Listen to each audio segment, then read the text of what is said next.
Okay, I'm Blake, and Coleman sent me these amps to test. So we've got the CT750D, and just explain it again. I'm explaining all the videos here. AC voltage, AC current. So this is the output side.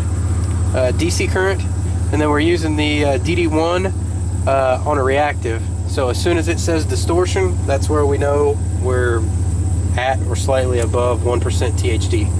And so that's all the usable power that the amp can do. So anyway, and here's our DC voltage. And I'll keep an eye on that. We know we don't drop past 14.9 in the worst case scenario. So without further ado, we're going to give it a burp.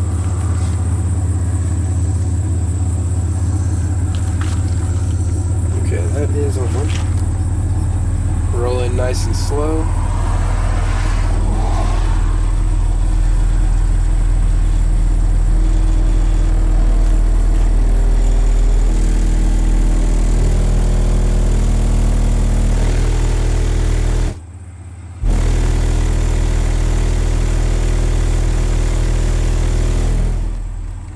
Okay, that was a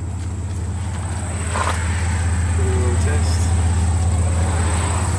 So, did a 149 on the term lab. I think we probably could have got a few more tenths out of it if we went into hard clip, but we didn't. So, there you have it, on to the next amp.